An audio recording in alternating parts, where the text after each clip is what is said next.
जय Hind. Hello students, आज AP board intermediate की पोएम 5 जिसका नाम है अलाइनमेंट, जिसे लिखा है पीवी शैली के द्वारा लिखा गया है, परसी वैसी शैली। तो इस पोएम को मैं आप लोगों को आज पढ़ाऊंगा। थोड़ा पीवी शैली के बारे में देख लेते हैं।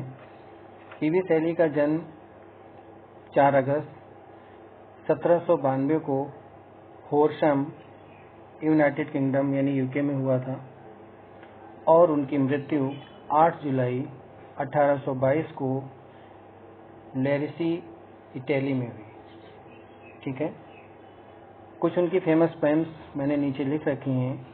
Ode to the west wind है, टू अ स्काई लार्क है, एडोनाइज है, लव्स फिलॉसफी है, द क्लाउड etc। ये इनकी कुछ फेमस पोएम्स हैं। डियर स्टूडेंट्स, अ लेमेंट का मीन्स होता है एक बिलाप। ठीक है। देखा जाए तो जैसे मैंने आपको पोएम पढ़ाई थी an elegy written in a country churchyard, तो वो एलेजी थी। देखा जाए तो उसी प्रकार से यह पोएम भी एक एलेजी ही है, या ऐसे मान सकते हैं दुख में लिखी हुई कविता है ये। और इसके बारे में ये भी बता दूं मैं कि जो पीवी शैली हैं उनकी ये लास्ट पोएम है। ठीक है। और एक वर्ड होता है पास्थुमस, यानी कि पास्थुमस के 2 अर्थ होते हैं। एक ऐसा बच्चा जो अपने पिता की मृत्यु के कुछ समय बाद उसका जन्म हुआ हो तो उसको हम पास्थुमस चाइल्ड कहते हैं। और ऐसा कोई वर्क, ऐसी कोई रचना जो कोई पोएट या कोई राइटर के मरने के बाद प्रकाशित हो, लिखा उसने हो, लिख वो गया हो, लेकिन प्रकाशित उसके मरने के बाद में हो, तो उसे हम पास्थुमस पोएम या पास्थुमस वर्क भी कहते हैं। ठीक है। तो ये पोएम जो है 1824 में पब्लिश हुई, 1824 में। और इसको पब्लिश करवाया पीवी शैली की जो सेकंड वाइफ थी, पोएट की जो दूसरी पत्नी थी, उन्होंने पोएट के मरने के बाद इस पोएम को प्रकाशित करवाया। ठीक है। पोएट दुखी क्यों है, थोड़ा सा ये बता दें कि कुछ पोएट में थोड़ी सी एक कमी भी है।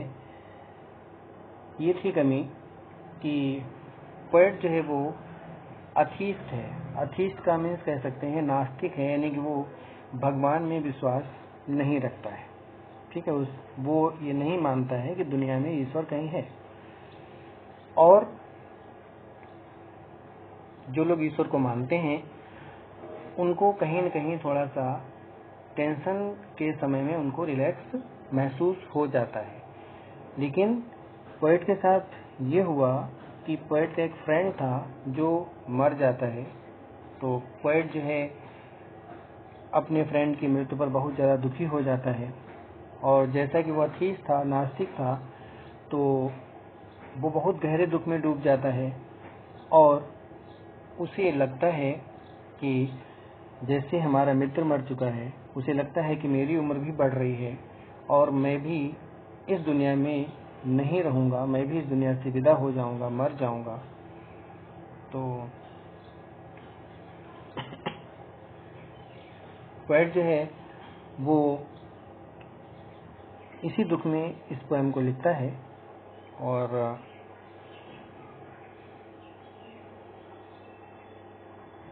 इस पोएम में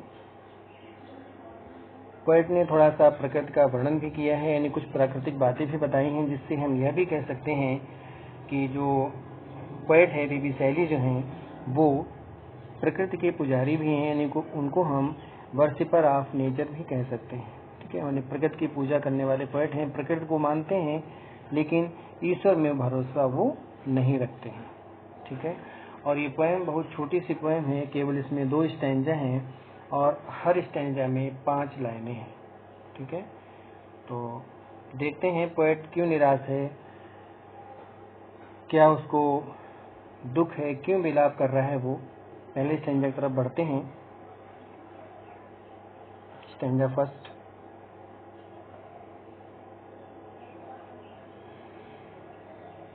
पोएट कह रहा है, O world, O life, O time, अरे संसार, अरे जीवन, अरे समय, on whose last steps, on means पर, हुज मीन्स जिसके, लास्ट मीन्स अंतिम, स्टेप्स का मीन्स होता है कदम, यानी सीढ़ियों पर भी कह सकते हैं। आई मीन्स में, क्लाइंब का मीन्स होता है चढ़ना। पोएट कह रहा है, अपनी उम्र को लेकर के कह रहा है कि पोएट मानता है कि मेरी उम्र भी अब ज्यादा हो चुकी है, तो कह रहा है कि जिन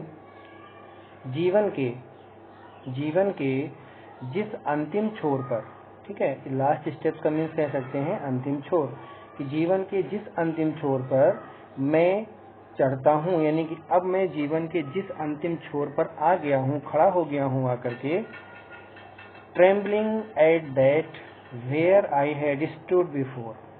पोएट कह रहा है कि उस अंतिम छोर पर क्या है, ट्रेम्बलिंग मीन्स होता है कांपना, कि मैं कांप रहा हूँ, एट दैट उस जगह पर, उस स्थान पर, वेयर मीन्स जहां, आई had stood before, I means मैं, हैड स्टूड खड़ा हुआ करता था, बिफोर मीन्स पहले, खड़ा होना का मीन्स मजबूती से खड़ा होना।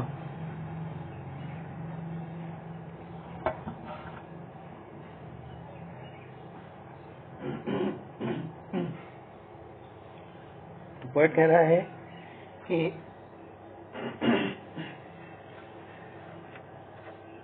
जीवन के जिस अंतिम छोर पर मैं आकर के खड़ा हो गया हूँ, वहां पर मेरे पैर कांप रहे हैं,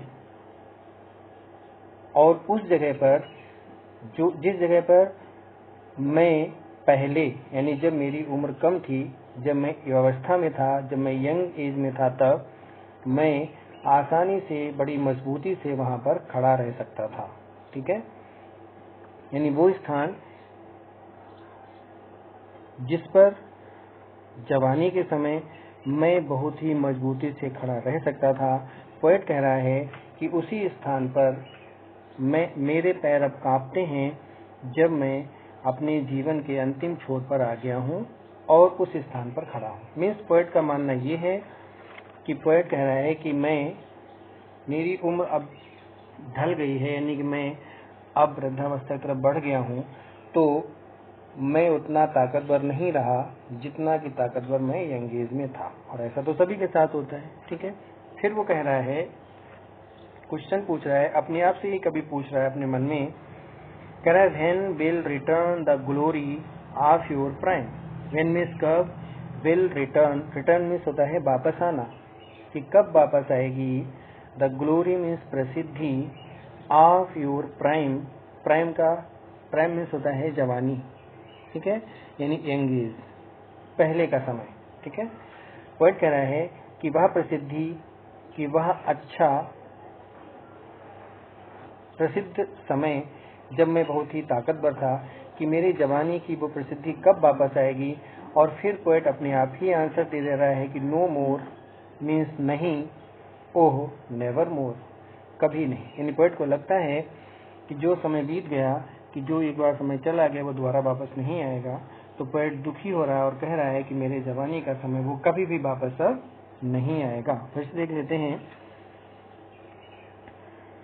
अरे संसार, अरे जीवन, अरे समय, कि जिन जीवन के अंतिम छोर पर, जिस जगह पर मैं आकर के खड़ा हो गया हूँ, कि जहाँ पर मेरे जीवन ने लाकर मुझे मेरे अंतिम क्षणों में खड़ा कर दिया है, और वो ऐसा स्थान है जहाँ पर खड़े होकर के अब मैं कांपने लगा हूँ, जबकि पहले मैं उसी स्थान पर, यंग एज के समय, उसी स्थान पर मैं मजबूती से खड़ा रह सकता था।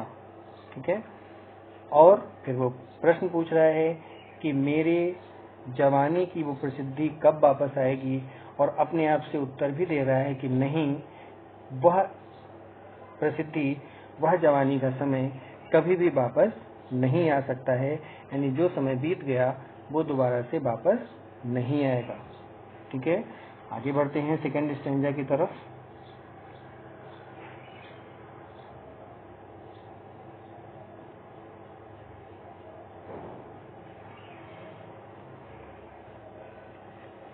इस स्टैंजा में पोएट ने ये बताया है कि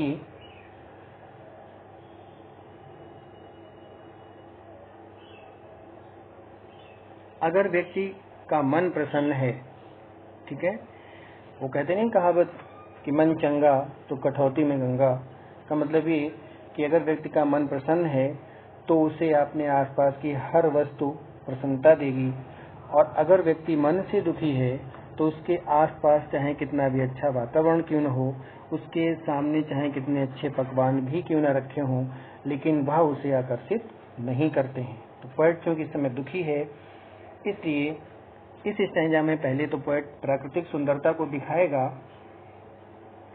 और फिर ये कहेगा कि प्राकृतिक सुंदरता तो वास्तव में बहुत अच्छी है, लेकिन क्योंकि मेरा दिल ही दुखी है, मेरे अंदर ही दुख भरा हुआ है, तो मैं वह प्राकृतिक सुंदरता का एंजॉय नहीं कर सकता हूँ। देखते हैं, out of the day and night, out of means में से, द डे मीन्स दिन एंड नाइट मीन्स रात, यानी चाहे दिन का समय हो चाहे रात का समय हो, हर मौसम हर समय में से क्या है, अ जॉय, एक खुशी, has taken flight, has taken ले चुकी है, फ्लाइट मीन्स उड़ान। ठीक है, कि चाहे दिन का समय हो चाहे रात का समय हो, यानी कि हर प्रकार के हर पहर में, सुबह दोपहर शाम रात, पोएट का मानना ये है कि दिन के हर पहर में कोई न कोई खुशी तो रहती ही है, विद्यमान रहती ही है। कुछ न कुछ तो हमें वहां पर अच्छा हमारे सामने दिन के हर पहर में आता है। ठीक है, कैसे, फ्रेश स्प्रिंग, फ्रेश मीन्स स्वच्छ, स्प्रिंग मीन्स बसंत ऋतु, कि जब बसंत का समय आता है तो उसमें भी स्वच्छता होती है, फ्रेशनेस होती है। ठीक है, एंड समर, गर्मी के समय में गर्मी के अपने खुद के आकर्षण होते हैं।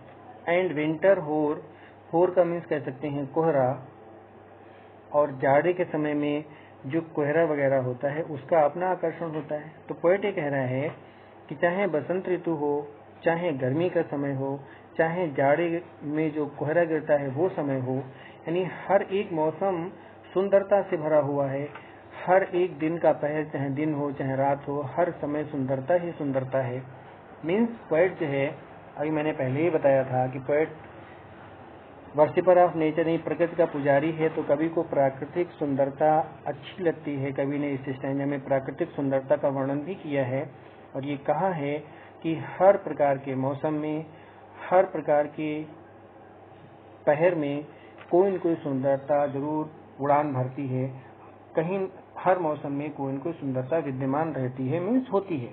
लेकिन पोएट कह रहा है मूव, मूव का मीन्स प्रेरित करना कह सकते हैं, द्रवित करना कह सकते हैं।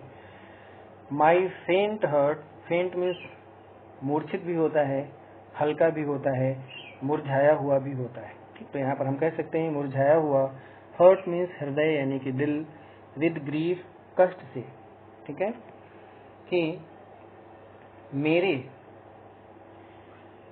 मेरा जो हृदय है जो कि कष्ट से एकदम मुरझाया हुआ है, उस मेरे कष्ट से मुरझाए हुए हृदय को, मूव मीन्स होता है प्रेरित करना, कि चाहे कितनी भी प्राकृतिक सुंदरता क्यों न हो, लेकिन मेरे कष्ट से मुरझाए हुए हृदय को वह सुंदरता प्रेरित नहीं कर सकती है, क्योंकि मेरा मन दुखी है।